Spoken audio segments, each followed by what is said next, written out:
I just wanted to talk to you about a timeline of events from about 33 AD to about 70 AD. Now, I have posted the link to this presentation in the description below for your review. Okay, but I just wanted to talk a bit about this. It's about 27 to, I think, 30 slides. I'm not going to go into all 30 of the slides, but again, this presentation is available for your own review on your own time. I just wanted to casually go through this and not make this video too long. Okay, so again, thanks for joining me. So let's get into it. 33 AD, 40 days after the resurrection in 30 AD.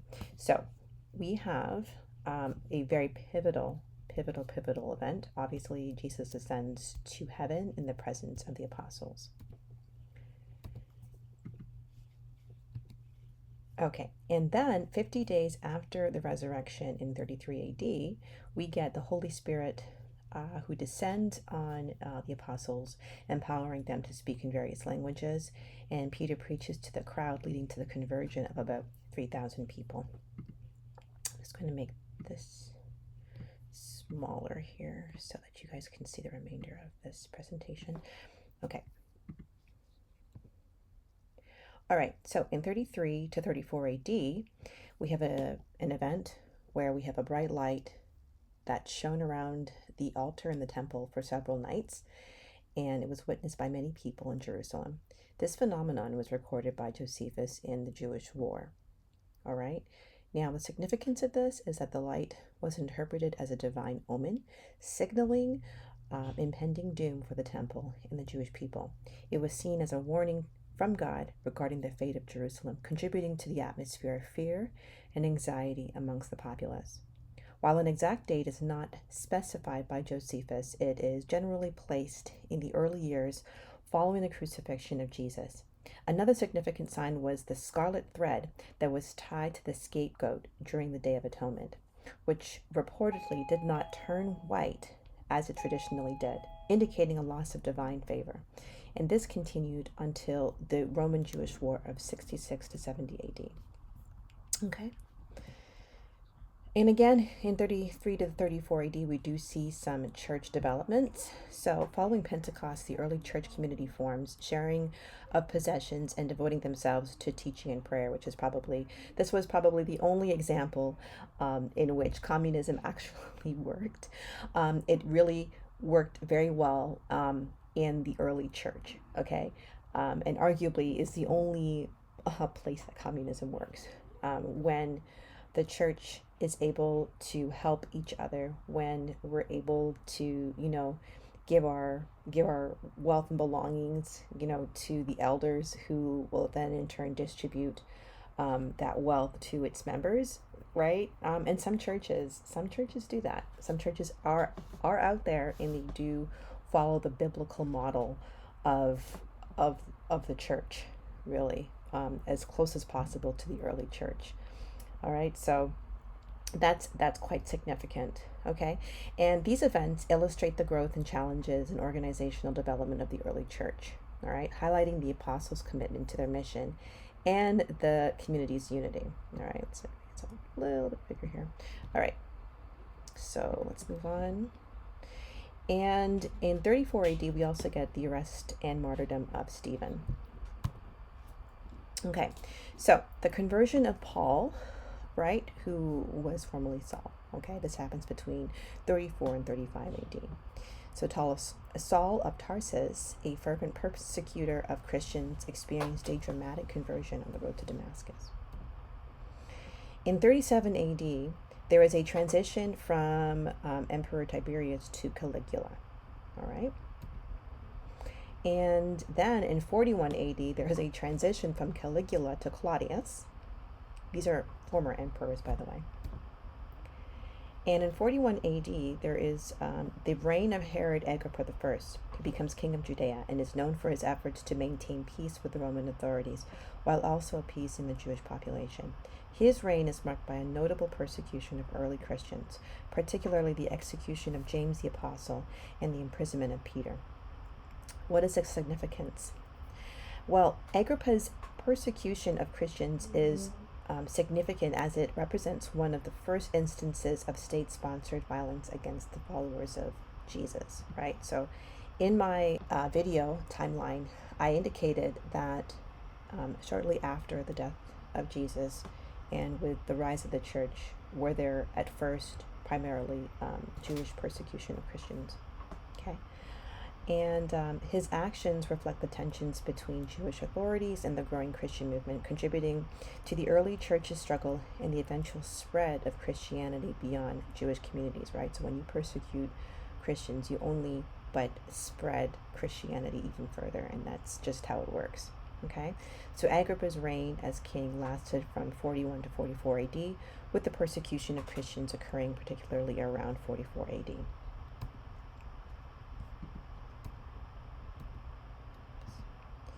Right? And so we have the martyrdom of James the Apostle in 44 AD. So then we get, from about 46 to 48 AD, we get Paul's first missionary journey, okay, where he's accompanied by Barnabas and embarks on his first journey, traveling through Cyprus, parts of Asia Minor, all right? And then there is the Council of Jerusalem. So the event, the Council of Jerusalem convenes to address the critical issue of whether Gentile converts to Christianity should be required to follow Jewish law. All right. So the significance is that the council establishes a foundational understanding of the relationship between Jewish and Gentile Christians, promoting unity within the early church and allowing for the broader spread of the gospel among Gentiles without the burden of the full Jewish law.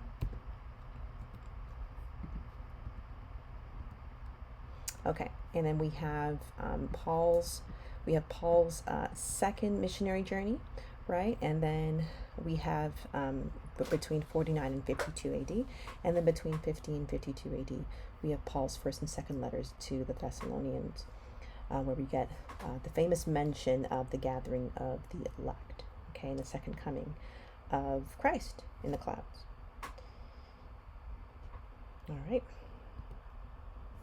So we're going to move on here. Okay, so Christianity peaks between 40 and 50 AD. All right.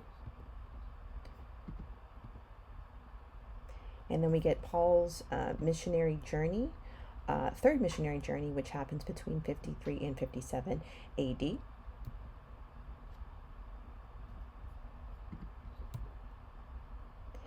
Right? And then in 54 AD, though, in between this time, we have a transition from Claudius to Nero.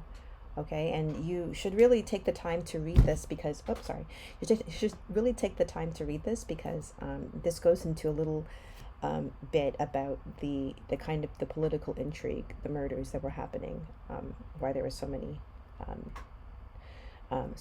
emperors coming and going during this time. Okay, and by the way, it's my theory that Lucifer possessed Nero for how wicked and murderous he was with the Christian church. Okay, so approximately between 60 and 62 AD, we have Paul's imprisonment in Rome, right? Now things get really interesting like after 60 AD. Okay, so John is exiled to the Isle of Patmos, and he writes and completes the book of Revelation. And I really think it's around this time that Revelation is done, having been written, because shortly after this time, after 62 AD, do we get like a severe persecution of the saints which starts about 64 AD. So if the book of Revelation and all of the Bible had finished being written at around 62 AD, this gives about another 2 more years for all of these letters, and the books of the Bible, the Old Testament, all the New Testament, to be circulated around the churches of the ancient Roman Empire. So they would have had access to this, to his letters, which was very important. If you recall that in Revelations 1 to 3, Jesus basically is talking to what I believe to be the pastors of the churches in Asia Minor, and he's prophesying. He's telling them, look, all right, you guys are going to experience intense persecution. And he's also basically like exposing the kind of church that they've become. And there's a lot of warnings from Jesus for these churches to change their ways. Okay, so it is at this time that I firmly believe that the Bible had been finished written at around 62 AD. Okay, and until I see evidence otherwise, this is what I do believe to be the case.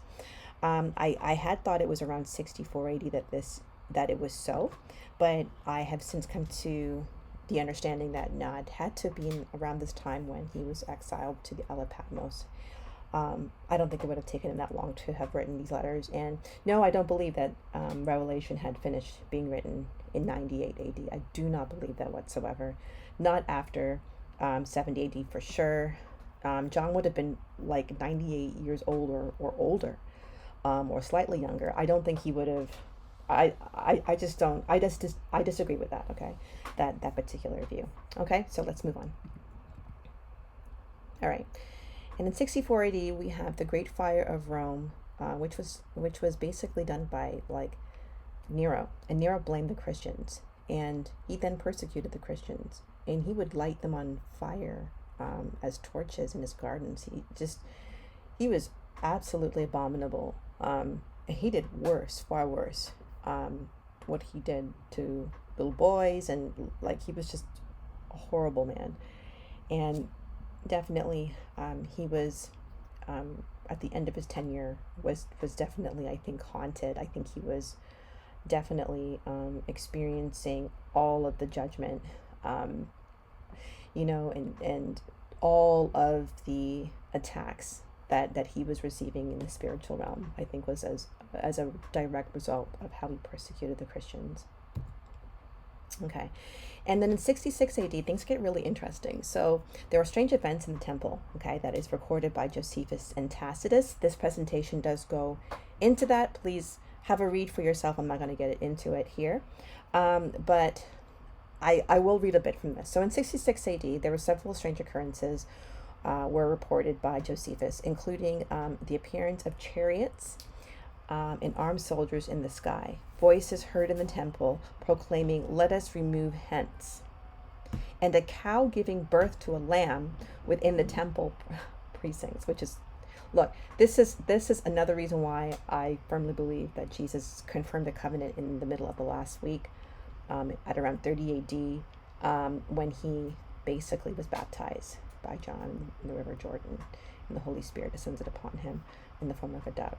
This is at that moment, all of the temple sacrifices were not currying the divine favor of God, and it really was the strongest indication that that they were obsolete, those temple sacrifices, as Jesus confirmed the covenant, basically reinforcing the fact that he was there to fulfill all of the promises that God gave Abraham, and to basically fulfill the law, right? All of the requirements of the law, which included these temple sacrifices. Jesus came to fulfill the law, and he certainly did that at that time in 30 AD, because from 30 AD up until this very day, none of these temple sacrifices were ever going to curry the favor of God. A cow gave birth to a lamb. Okay? All right. So that's not the end of it, okay? There were voices heard in the temple proclaiming, "Let us remove hence," okay? So the angels of the temple that were guarding and protecting the temple also removed themselves, and this happened in 66 AD. Additionally, the temple doors opened of their own accord, and there were reports of earthquakes and other natural disturbances in the region. The other significant sign about the scarlet thread that was tied to the scapegoat during the Day of Atonement continued, which reportedly did not turn white as it traditionally did, which is miraculous, by the way, indicating a loss of divine favor. Okay? Roman historian Tacitus also noted that these signs were interpreted by the Jewish people as omens of disaster, reflecting their belief that divine wrath was upon them. And I also want to point out here something as well that I think you guys should be aware of, right? Like Cestius Gallus, who was an army general, surrounded the city of Jerusalem at 66 AD, And I'm telling you, these Christians, the Jewish Christians, right, would have fled, right? Would have fled. Well, how would they have fled if the city was surrounded? Did you know that when you read the book of Josephus's The War of the Jews, that apparently Cestius Gallus retreated his men for no apparent reason whatsoever, okay? For no reason whatsoever. And you know what? Josephus says it in those words, for no reason, right? And it would have been at that time in 66 AD that I believe that the Jewish Christians in that area, those who were lost sheep, who automatically, who would have converted to Christianity. I don't know how automatic it would have been, but anybody who would have listened and heard the words of Jesus and remembered what he said in Matthew 24 would have fled into the wilderness, and they would have gone, what, a day's journey, maybe less than a day's journey, to the Dead Sea, to the Qumran community, who were also waiting for the angels to gather them. So Jesus said and mentioned that the angels would gather them, right? And then the Qumran community was also waiting for the angels to gather them. Then all of these guys just mysteriously vanished, with the Qumran community leaving their Old Testament scrolls in vessels all around the area. We don't even see any. I think when you get there, archaeologists could not find. Well, there were coins from about 68. AD to 69 AD. They found coins in the area of the Qumran community dated for that time frame, but they couldn't find any coins dated, I think, around 66 or 67 AD. I'm going to look into that, and I will do a video up on that. But this is very significant, okay? Extremely significant. Okay, so these events are known to have occurred before the Jewish revolt later in 66 AD, because Josephus explicitly records them in his historical accounts, detailing the growing tensions and unrest in Jerusalem. Tacitus, by the way, is a Roman historian, corroborates this by noting that the signs were perceived as warnings that coincided with the rising discontent among the Jewish population against Roman rule. Okay? What's also significant, too, is a Duke by the name of Eleazar ben Ananias stopped the sacrifice of oblation for Caesar. So basically, they would do, like the Jewish Levites of that day, they were following Levitical law to have sacrifice of oblations, basically prayers going up to God for the Caesars or whoever is in rulership over them. And they stopped that, and that Josephus believes was what popped off the Jewish-Roman war. They were already not happy. The Jews weren't happy with the Romans for having taken money from their treasury on in an attempt to try to control the Jewish nation. So yeah, that basically popped things off and made things far more severe. So I'm going to just kind of go through this so that we're not taking up too much time, but you guys can read the accounts of the testimonies of Josephus and Tacitus on your own time. I will make this available for you. Okay. All right, and you can just take excerpts of this if you want and look this up for yourself. Oh, I don't even think you guys can see everything. There we go. Okay. Right. So that's this slide and this slide here. Okay, so now moving along.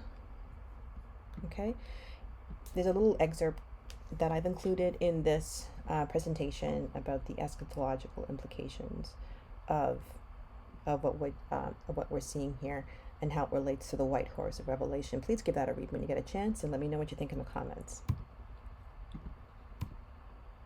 All right, so in 67 AD, the Roman Jewish war continues. Okay, there's a siege of Galilee. We have General Vespasian begins a systematic campaign to suppress the Jewish rebellion that, as I just mentioned, started in 66 AD.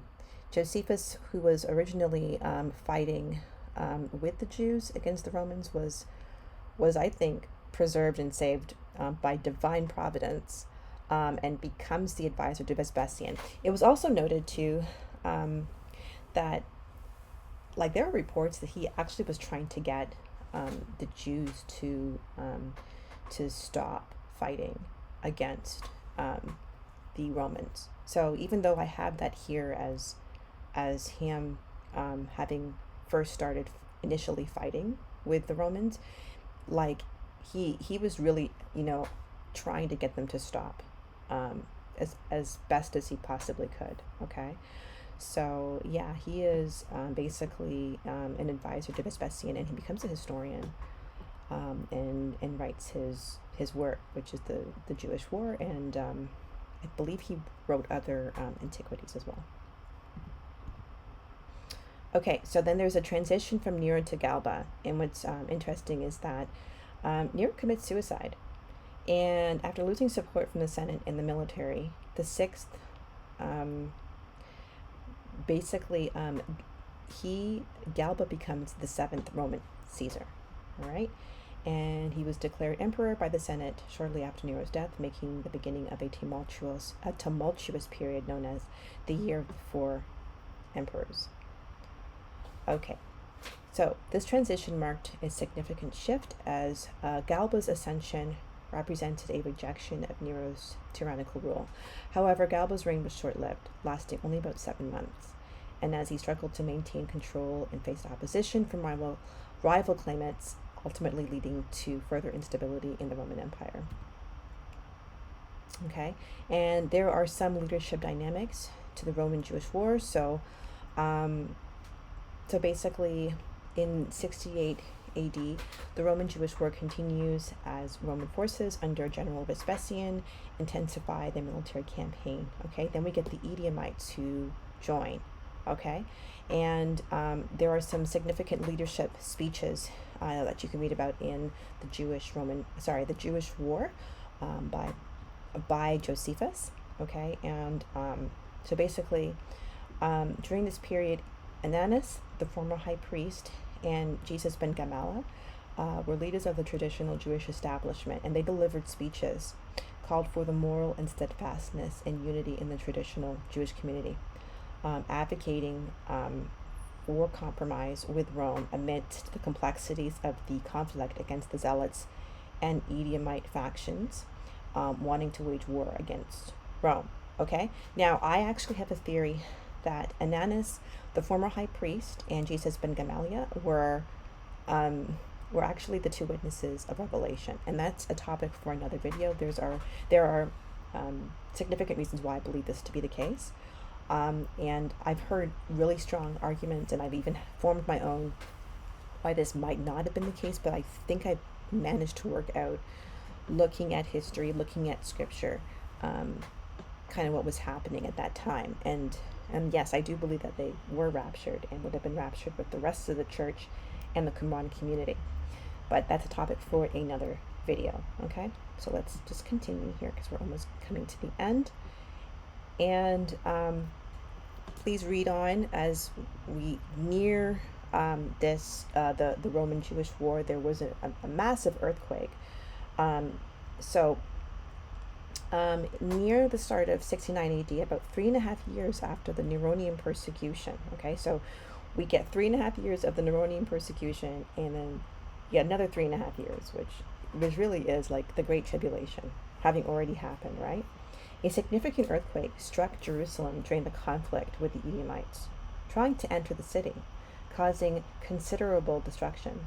The earthquake was interpreted as a divine omen and the ongoing turmoil of the Jewish revolt against Roman rule. The year also saw the continued instability in Jerusalem as various factions vied for the power following the transition from Nero to Galba. Right, so there just so happens to be an earthquake in Jerusalem at that time. As far as I know, earthquakes are not a common thing over there, okay? But there just so happens to be an earthquake which allows the Roman armies to get in. And by 70 AD, right, Titus comes in. So now he's called General Titus, but he's actually the prince of the people, as mentioned in Daniel 9 verses 27, okay? Because his father, Vespasian, who's the emperor, he was ruling, and he sent his son, Titus, who was a prince, and basically would have been considered a prince at that time, okay? He comes in, he invades after the 3.5 years, and basically takes and destroys and leaves Jerusalem desolate. Okay, so the fall of Jerusalem and the destruction of the temple represented a pivotal moment in Jewish history, leading to the diaspora. Okay, so the Jews were sold into slavery, and they were sold into slavery, and they left. Okay, and let's see here. And the transformation of Judaism from a temple-centered religion to one focused on synagogues and rabbinic teachings. This event, right, also marked the end of the first Roman Jewish War, right, and had lasting effects on Jewish-Roman relations. The siege and destruction of Jerusalem occurred in 70 AD. Okay, so guys, I'm going to leave this for you, this presentation for you, so that you can access it. Let me know what you think in the comments below, and I will see you in the next video. Bye.